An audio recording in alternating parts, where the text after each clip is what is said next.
Good afternoon and welcome to this panel session on smart city development in China. My name is Natalie Cade. I'm head of UBS China 360, and I'm delighted to welcome our specialist speakers to today's session. We are joined by Benson Tam, founder and chairman of Venturous Group, China's first city tech group. A civil and software engineer by training, Benson has more than 30 years of private equity investor experience. Prior to joining Venturous, to founding Venturous, I should say, he was a partner at Fidelity Growth Partners Asia and has spent more than 20 years in Beijing. Our second guest speaker is Victor Ai, founder and CEO of Terminus. Victor also has many years of experience in private equity. Terminus platform is developing the next wave of technology for China's smart cities. They're engaged in building Cloud Valley, which is an AI campus in the southwest city of Chongqing. They're also currently engaged in delivering smart solutions to the Dubai Expo, and we'll be hearing more about that in their presentation. So welcome to both of our speakers. And we're also joined by Dawei Wang of the China 360 team, my team in Beijing. He covers technology trends for our group. We're going to use the first 30 minutes or so of this session to listen to both our key speakers to deliver their thoughts about the latest progress in smart cities in China, starting with Benson, then we'll pass to Victor, and then we'll open up to Q&A. You can submit questions at any point during the session. Please feel free to do so, and I will weave them into our discussion. So without further ado, let's move to the presentations. Welcome, Benson. Welcome, Victor. Benson, please, let's start with your presentation to kick things off. Well, thank you, Natalie. And hello, everyone. I'm Benson Tam, founder of Venturous Group, China's first city tech group. So if we start by... I only have 3 messages today, 15 minutes. First of all, I'm sure everybody wants to know what is happening in China tech. Secondly, I will also talk about this emerging 4 trillion market in China, which is the smart cities. And then we'll talk about Venturous. We have been around for 2.5 years. We already have 20% market presence across 170 cities in China. And we have 4 of the key, what we call must-have technologies. So first message, I actually think it's the perfect storm in China tech, but I would be saying that this is a big buying opportunity to get into China tech. Everybody sees all the maximum panic and chaos. You know, if you look at the share graph, the last year, it's been downwards. Every day, there's another scary headlines. I guess in my 30 years of investing, this is a huge buying opportunity. It's very rare that you have so much panic and chaos and emotional that is inside the market right now. I think a lot of people have misunderstood China. And here I try to keep it very simple. China is on a mission. If you look at the regulations right now, if you look at it on a 10-year view, it's always been clearly stated.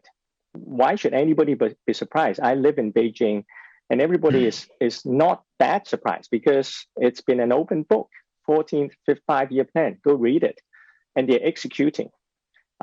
Specifically, for example, there is the vision on 2030 carbon peak and 2060 in terms of carbon neutral.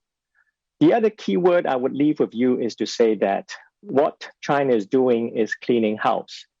For the last 40 years, if you look at starting from Shenzhen, to get rich is glorious, opening up the new China, it's been relatively regulation-free. That's why technology has really gone through leaps and bounds. And just like a pendulum that has swung too much to the excess, in a sense, stressing the middle class a lot, what the government is doing right now is pulling that to be a little bit more fairer, a little bit more level. I would also leave you with another thought, which is that the reason for doing all of that really is that China is mass migrating its entire economy into an all-digital economy. And the last thought I would leave with you is, frankly, we are investors. This is a forum. Research China like a corporation. look at the business plan, look at the execution. Are they delivering?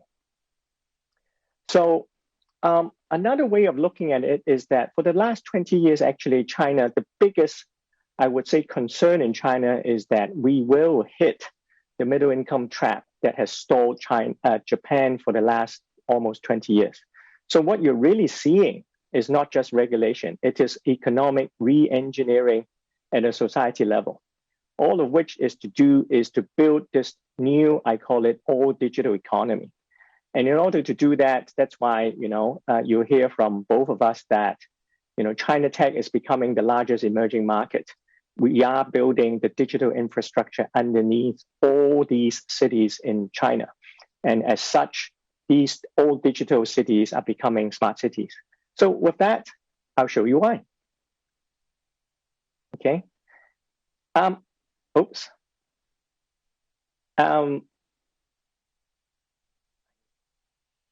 Oops. So we are on the second message. Smart city tech, as I say, is a 4 trillion market in China by next year. And we think this is a sweet spot of China tech. The reason is very simple. If you look at everything that is a humanity challenge right now, it's all to do with cities. It's really obvious because urbanization is growing everywhere. We live in cities. By 2050, 7 billion people will be living in very congested, very polluted, and very expensive cities. You look at the carbon dioxide emission, you look at the energy that is being used, you look at the waste, every single one points to city as the problem. And China is taking action, not 10 years later, but 10 years ago. If you really look at all the cities that are undergoing sort of pilot projects, creating smart cities districts, there are 800 of them. And if you then look at all the sort of AIoT and everything else, this is a multi-trillion-dollar market opportunity.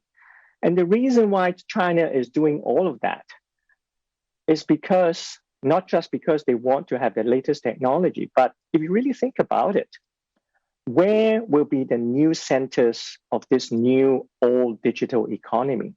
It must be in all digital cities. And so that's why China is starting to experiment with 800 of them that will attract the technology businesses, the businesses of tomorrow, and the talents. Another way of looking at smart cities really is to say, it's very simple.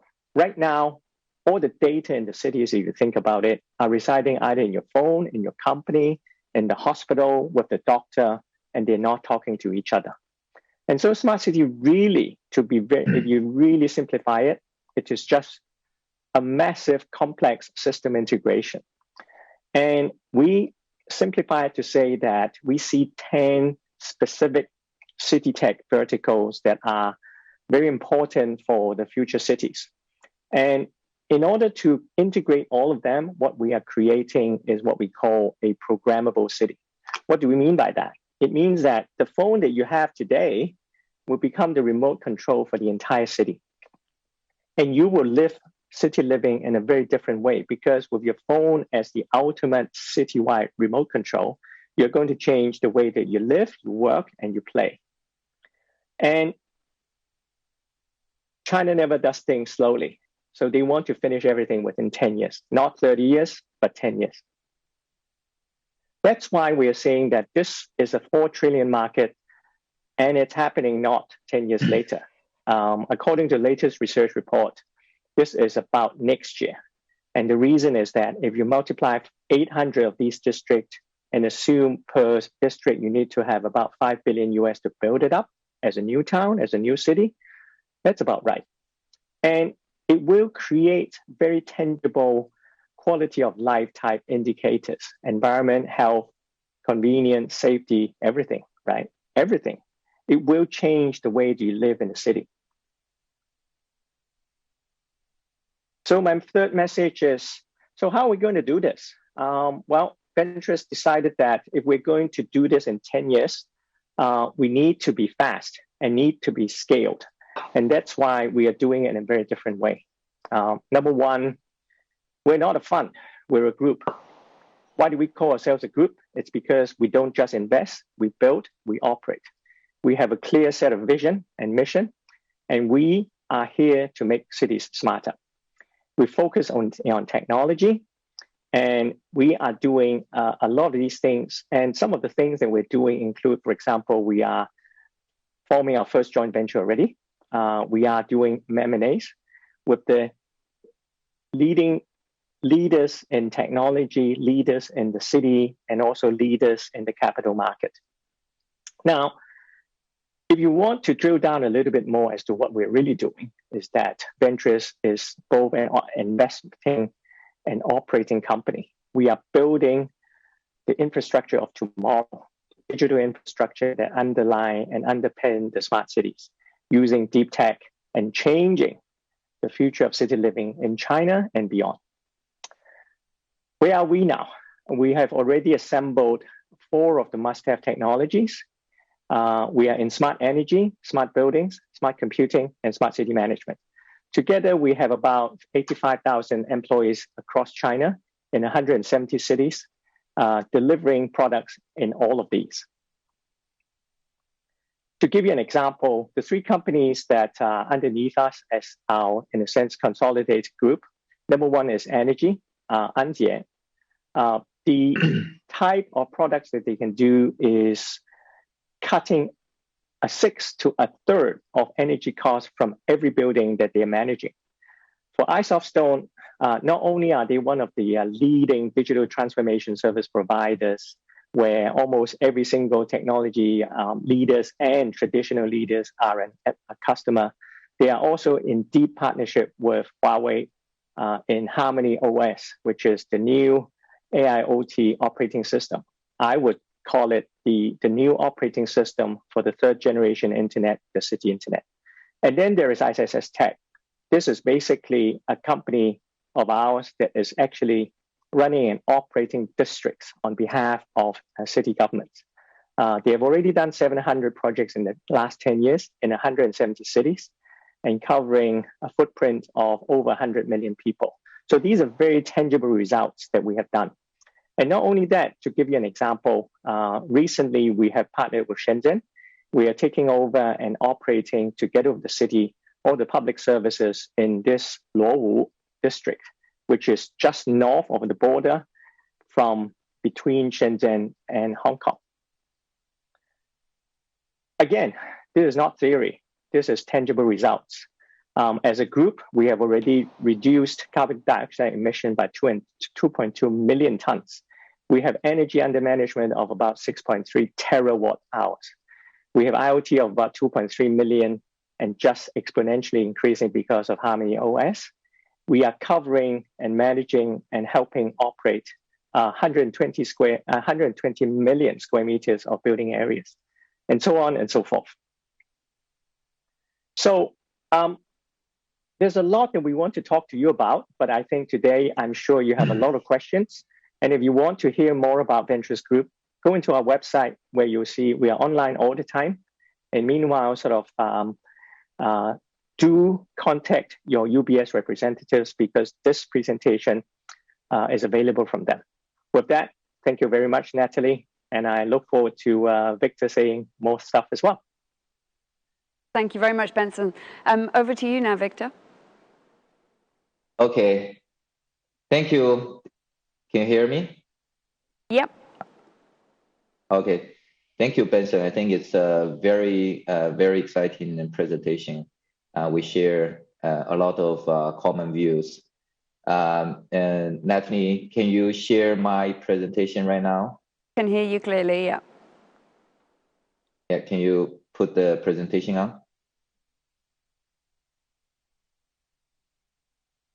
We can see the presentation, I think. You can see it? Yep. Can you also? Yep. Okay. Okay. All right. Thank you. Thank you, everyone. My name is Victor Ai. I'm the founder and CEO of Terminus Group. It's my honor to be here today to share our views on the next generation of the smart city. So before we begin, we can play a short video about one of the examples of a smart city right now. Please play the video.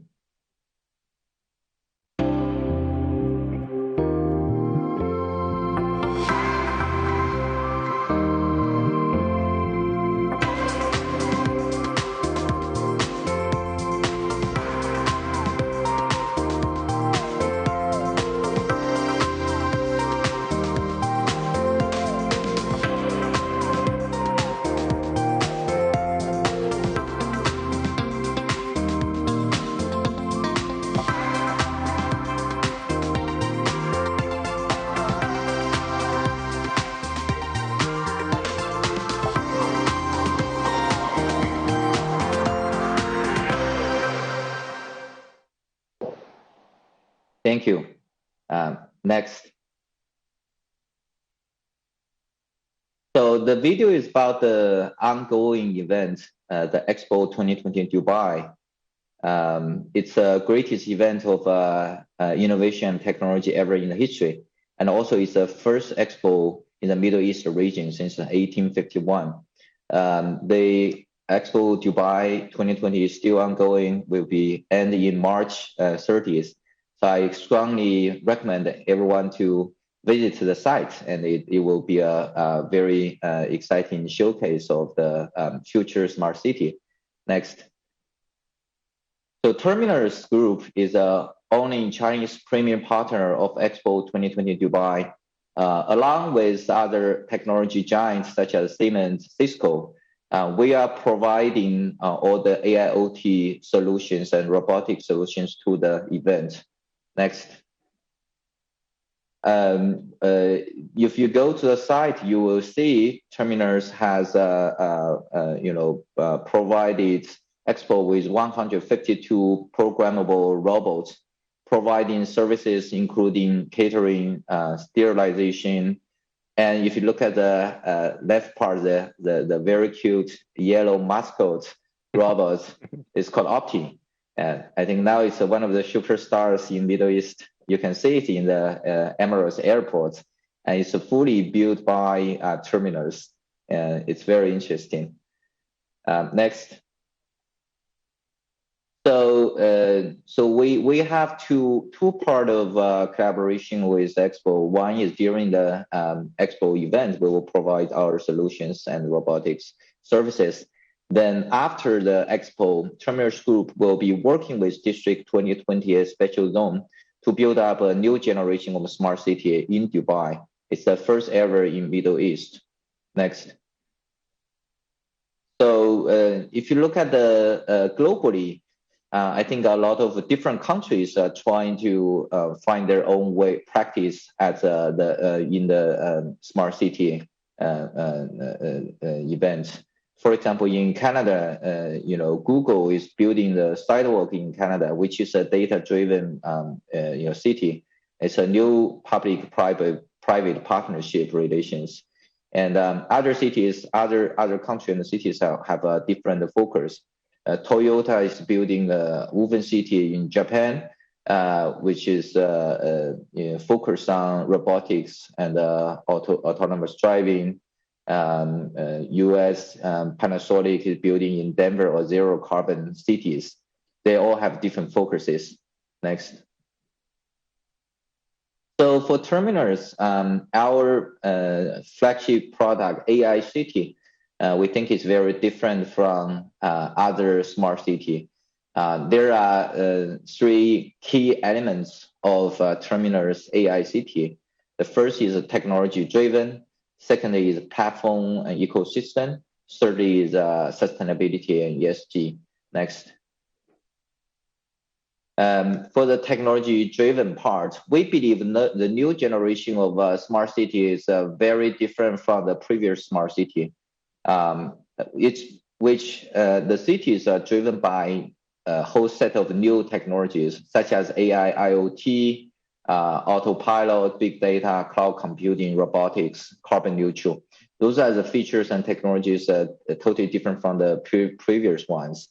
For example, in the AIoT part, a global IoT connections has already surpassed long IoT connections for the first time in 2020. For the robotics, in our AI city, we believe 15% of labor force will be replaced by smart robots all over the world. Next. So the second feature of Terminus AI City, we call it a platform and ecosystem. I think this is very similar to Benson's presentation. We have built up a Terminus AI City operating system. We call it Tacos, very similar to the Harmony OS, but this is for the smart city operating system. So we're connecting all the IoT, endpoints and digitalize all of the scenarios and doing the auto control. So this is a whole loop of the smart city in our system. Next. The third one for our next generation of smart city, we think it's sustainability, ESG. As you may see, among the energy consumptions, 24% of carbon emission comes from the architectures and transportations, in which 40% of emission can be reduced by the application of digital technologies, such as AI, IoT, and also hardware, software platforms. So which is very important for our AICT. Next. So we are building the world's first pilot project of AICT in China. As you can tell from the PPT, after the city is built, 95% of the city will be digitalized, and we will have over 100 intelligent things and over 500 intelligent algorithms and innovative applications. It will be a robotic-friendly campus with over 1,000 robots. Next. So who is Terminus? Our goal is to be the world's leading AIoT company in China. Next. We have a strong independent innovation ability and possess thousands of technology patents. As of today, we have over 1,032 patents, and most of them are in IoT, AI, big data, and others. Next. The history of Terminus have 4 stages. We have 1.0, 2.0, 3.0, 4.0, which is devices as a service, solution as a service, city as a service, and ultimately we want to reach the operation as a service. And also we have a lot of investors, such as the major enterprises, Everbright, CITIC, IDG, InvestCorp, JD.com, SenseTime, etc. Next. So our goal is to recreate the smart city with the urban tech and enable the wonderful lifestyle. Hopefully we can share more in the future. Thank you. Thank you very much. Thank you very much, Victor, and thank you, Benson. That was both really helpful introductions there to your companies, but also to the smart city concept. A reminder to clients watching: you can submit questions directly into the chat box, and we can bring them into the discussion. But perhaps I can just kick off with a question to you, Benson. Could you maybe help us understand a bit more about who is ultimately paying for these smart city projects, and maybe can you comment a little bit on willingness to pay in the current climate? Yes, actually the interesting thing about cities is that it's not just one business model. It's actually 3 intertwined into one, which is that we are doing projects for the city. So this is 2G. So for example, our ISS Tech, when we run districts, we are in a sense selling services and products to the government. Secondly, it is to be, meaning that we are helping these companies become digital in the digital era, connecting to these smart cities. So that's why there's a big to be business model within it. I would say right now, this is the biggest slice of it. Within this, the biggest slice is actually to do with energy. Because like I said, in every building, if you can cut something like a third of energy and related costs, that's a lot of money that you can save. And that is why we are seeing a lot of traction on that. So the business model of to be is big. I would then say that to C, the traditional, is not really there to make money, but to, just to make sure that almost everyone has access to all the sort of services for the whole city. Like I said, I want the remote control for the city to be available to everyone sitting in the city. So that's the sort of entire sort of sandwich of the 3. And so contrary to a lot of people, they say, oh, it's actually the government paying. Not really. Just like if you imagine and think about the city that you're living in, the government helps on some of the infrastructure. But once it's kicked off, it is really the businesses that is creating and generating and moving the whole economic engine. And so this is very similar to our business model, Natalie. That's helpful, thank you. And maybe also just relating to that, to dig in a bit more to what you mentioned in the presentation. You mentioned there are 800 smart city projects, as you describe them currently, and I understand that could be at the district level or city level. Can you elaborate a bit more sort of as to where those projects are primarily located? Are they in big cities in China, sort of top tier, tier 1 cities, or is it primarily in tier 2, or are we also beginning to see these kind of projects emerge even down in tier 3 or tier 4?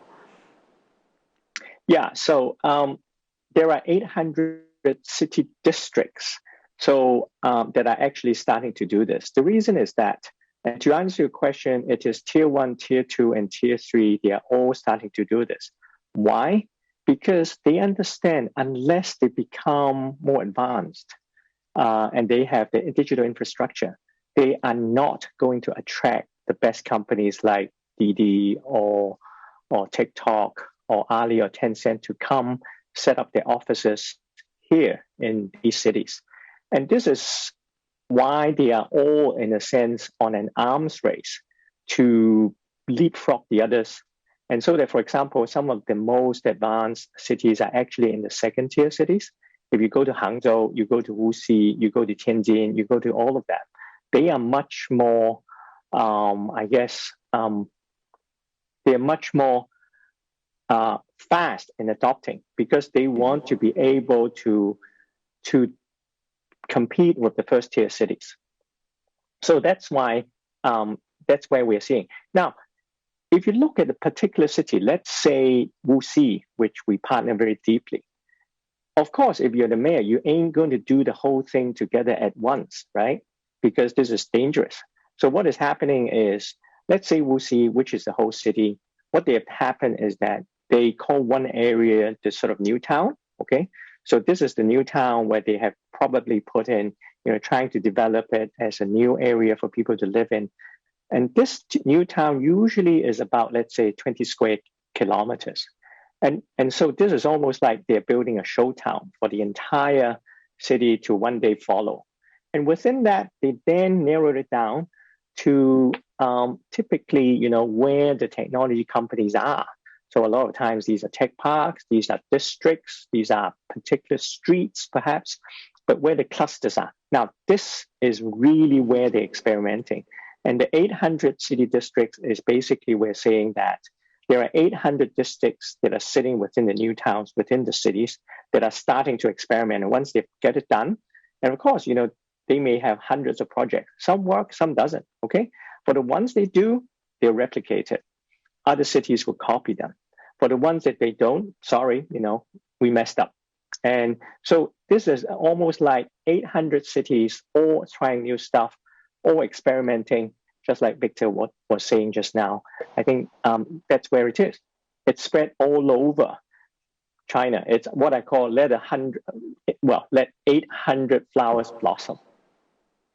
Thank you, Benson. So maybe if I can bring Victor in as well, and this is a question. This is a question coming from the audience. So you describe this 4 trillion smart city opportunity. Can you maybe both talk a little bit about how you see the competitive landscape? Clearly, there's a lot of, or one would assume there might be a lot of competition for a slice of that pie. Can you talk about that landscape a little bit? And can you also talk about how Terminus and Venturous, how you're both working with China's tech giants who are also building out smart city infrastructure?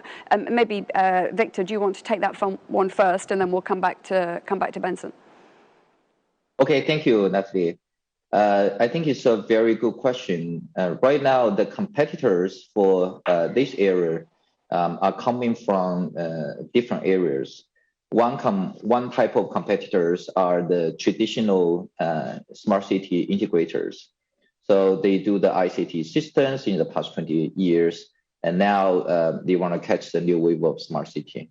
I think the second competitors are from the giants such as BAT, Huawei. They are all building the smart cities through their cloud system. And the third one are the startup companies such as Terminus and SenseTime and Face++, those technology-driven companies. It could be from the AI algorithm or IoT. So those companies are, I think the three main forces of the competitors for in the smart city business. I think we have a lot of competitions, but also we have a lot of collaborations as well. As I said in our presentation, the new smart city is driven by different technologies, which is AI, IoT, big data, and cloud.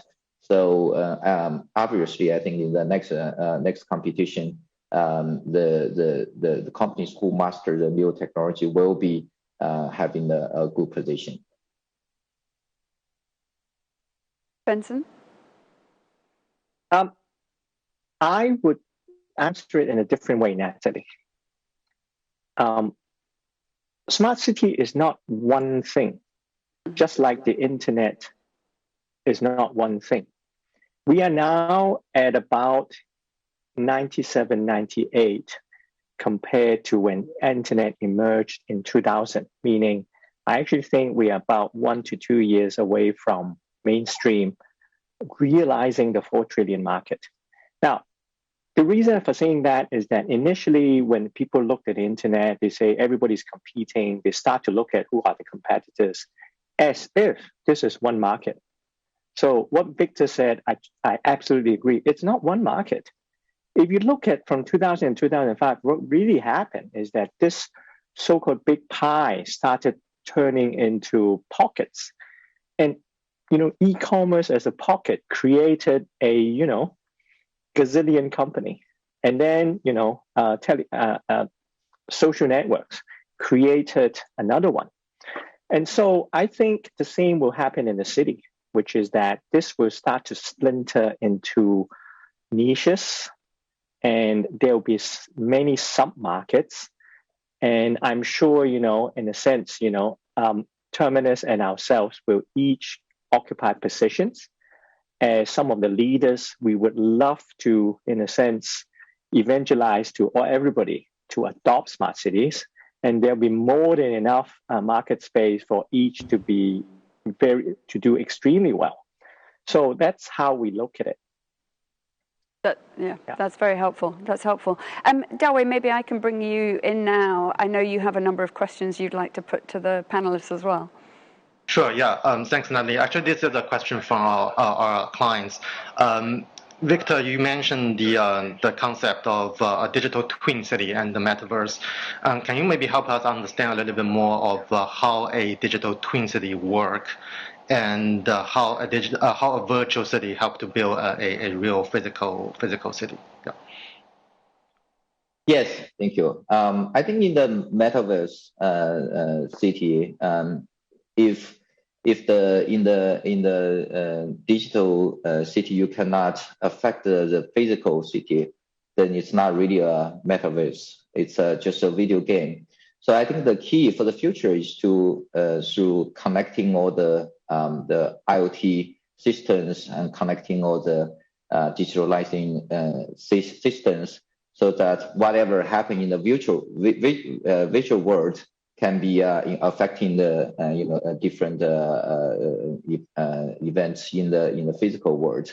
So if you look at the current world in China, for example, only 30% of the city are electrification. So we're using the electricities. In 2050, the number will be 70%. Which means by then, everything will be connected by IoT and powered by the electricities. So I think at that time, the digital twin will have much more powerful functions to affect the people's urban life. Yeah, so the first step is probably maybe to build the infrastructure of IoT first. Yes.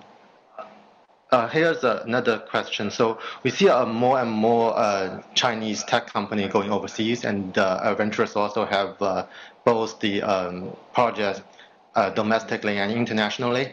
So can you maybe help us to compare the difference between the international market and the Chinese domestic market of smart city, and how China's smart city vendors can take advantage on the opportunity.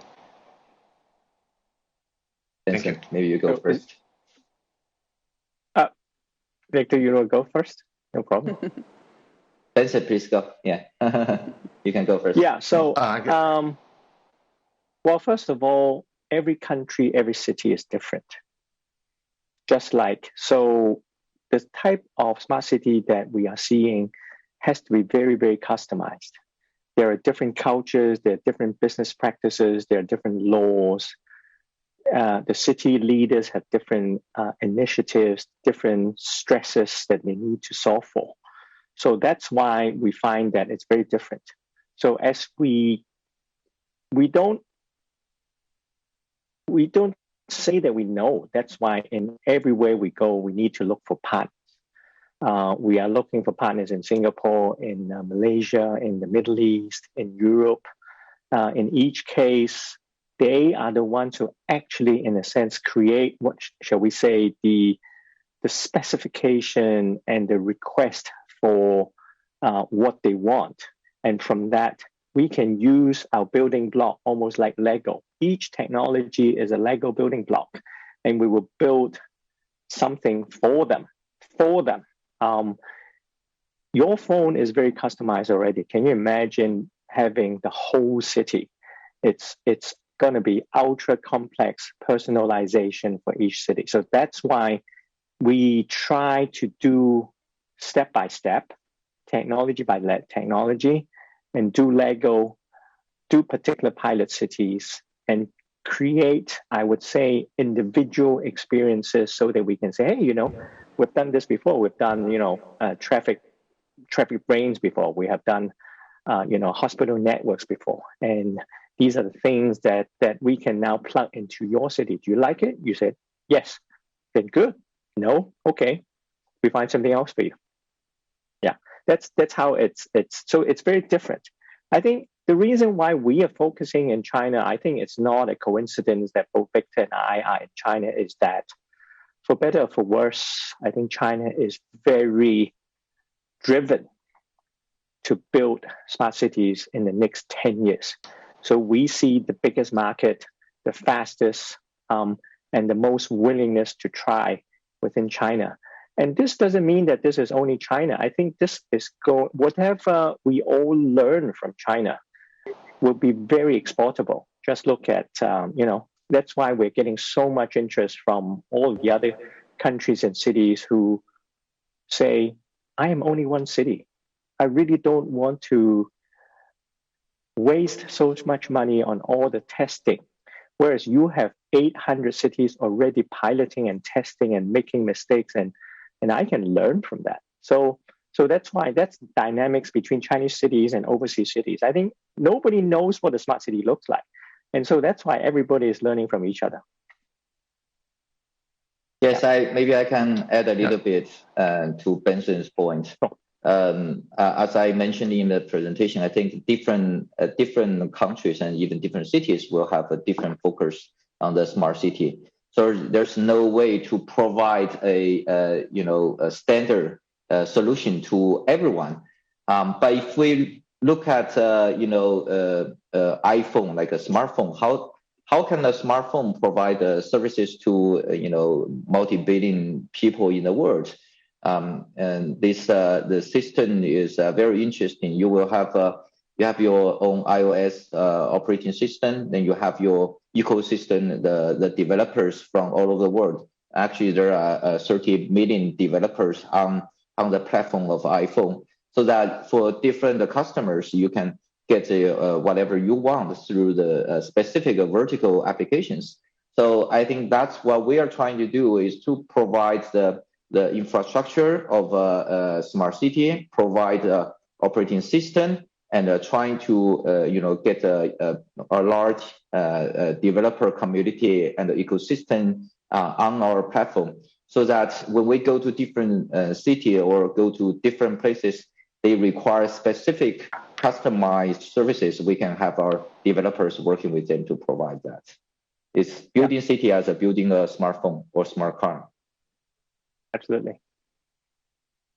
That's helpful, thank you. We're getting a lot of questions coming in from the audience, so I'm going to bring them in. The first one I'd like to put to you is focused on data. So who do you think will accrue the most value of all of the useful data that's being generated in smart cities? And how do you see the Chinese government regulating this? Benson, do you want to take that first? Yes. Now, I love that question. Data. I think most people misunderstand data. Data is not a physical thing. Data is not just bits and bytes. Data is most like raw material. You have raw data coming from the sensors, okay? But that is useful to nobody because this is raw data. You then need to scrub it, structure it, and then from that, you start to process it. And the process data, you then take it back to the owner. For example, in a building, it's very simple. The data belongs to the building. Our companies will help them capture the data, scrub it, structure it, so that it then becomes useful data, okay? Now, just like raw material in the past, when you have factory lines, you use raw data, raw materials, you then build components. The components then become particular building blocks. The building blocks then become the final product. Imagine the iPhone, okay? It's the same. Data is happening like that. Now, the interesting thing is that a lot of people ask me, who owns the data? That's the wrong question. Who has access to the data and from the data can process it, first of all, for the owner, so the owner is happy. Secondly, just like in the old days, when you have a factory, I always quote the example of the plastic flowers, okay? That was how, Hong Kong factories used to be 50, 60, 70 years ago. Components come, workers work on it, and what does the worker do? After having done 1,000, 10,000 of these flowers, it becomes a skilled worker. Today, that worker is a piece of software. That's what we mean by machine learning, by processing it so many times, okay? Now, that's why the key thing is data access. If you have access to the most data, your machines and software and operating systems will be machine learning and becoming skilled systems fastest. So that's why there's a land grab on data. And I don't need to own it. For example, Stone, we cover something like 8% of all city data in China. We own none of it. And yet, because we're processing, petabytes of data every day, the systems are upgrading by the second. So that's why raw data, process data, and then you have insight data and knowledge data, okay? Insight data, knowledge data actually belongs to the factory, whereas the raw data and the process data belongs to whoever sent it for processing to the factories. So that's why data is very, very interesting, and there's a lot to meet the eye than just data ownership. So that's the first point. The second point is, I think data will be owned in a very different way. The building owners will own it. The data will actually, for it to even cross national borders in the future, I think there will be visas for it. What I call data sovereignty that is happening. So again, it's not something I can finish in 2 minutes, but data is a very interesting thing. And I think everybody needs to understand it because it's almost like a new physical class of thing that is neither asset nor just pure ideas.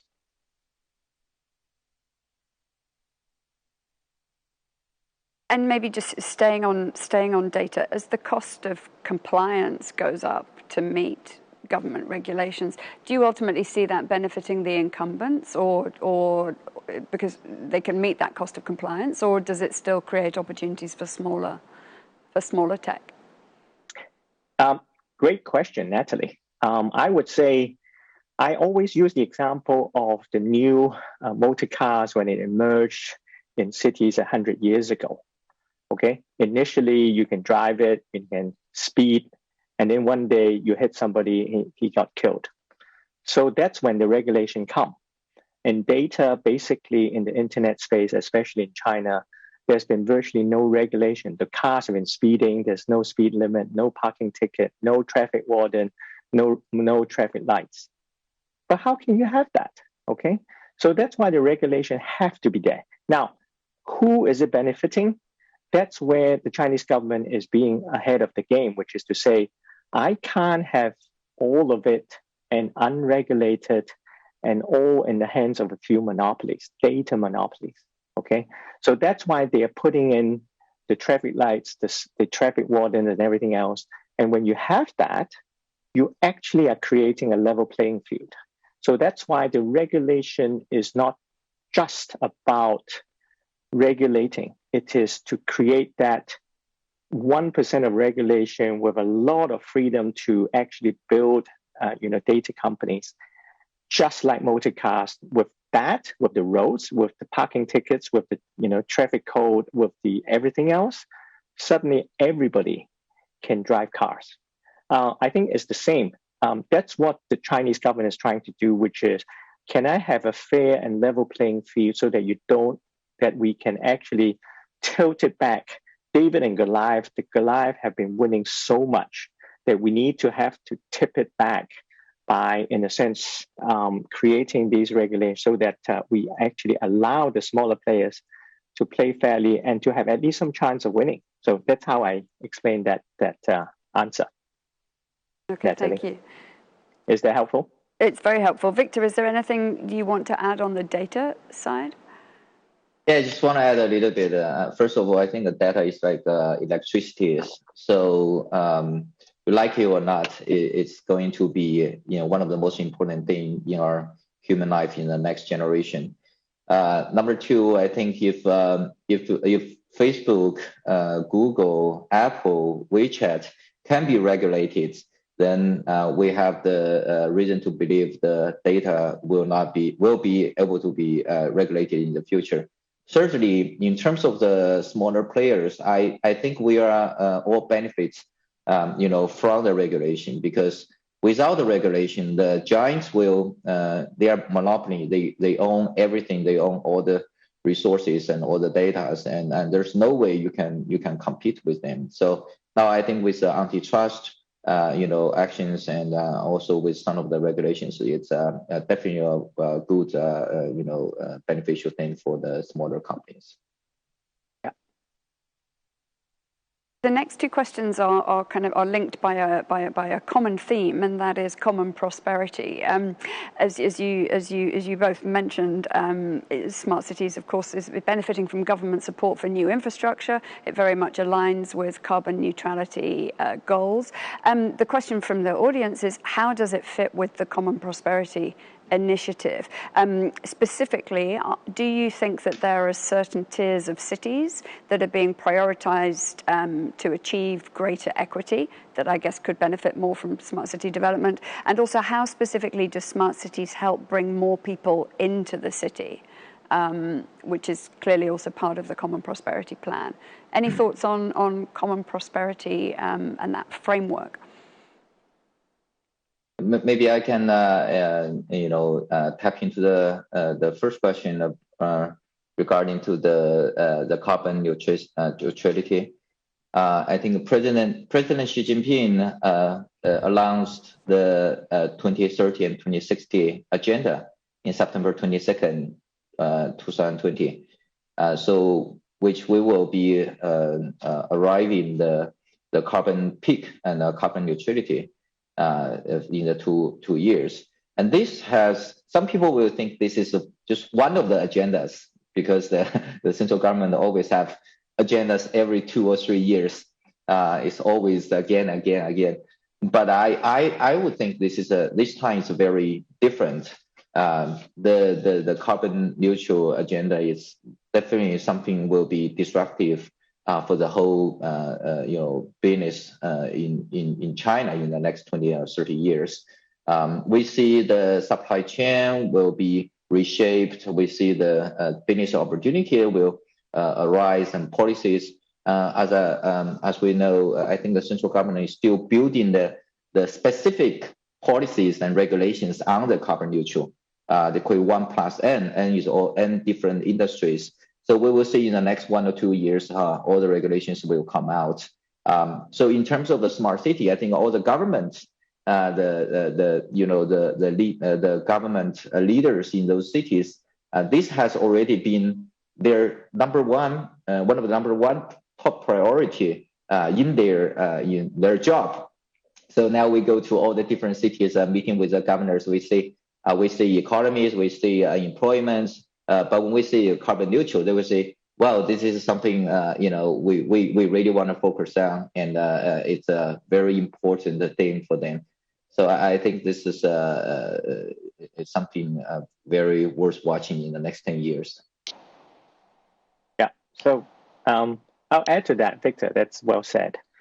Common prosperity, if I change the vocabulary, suddenly it will become very clear, Natalie.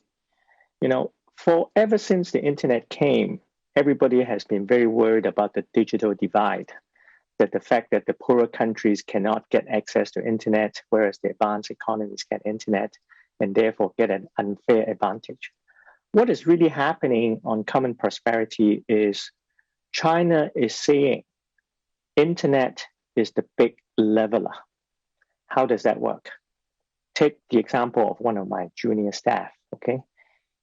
Because he can't afford the middle of Beijing, he lives 1.5 hour commute away from the office, one way. So he spends 3 hours.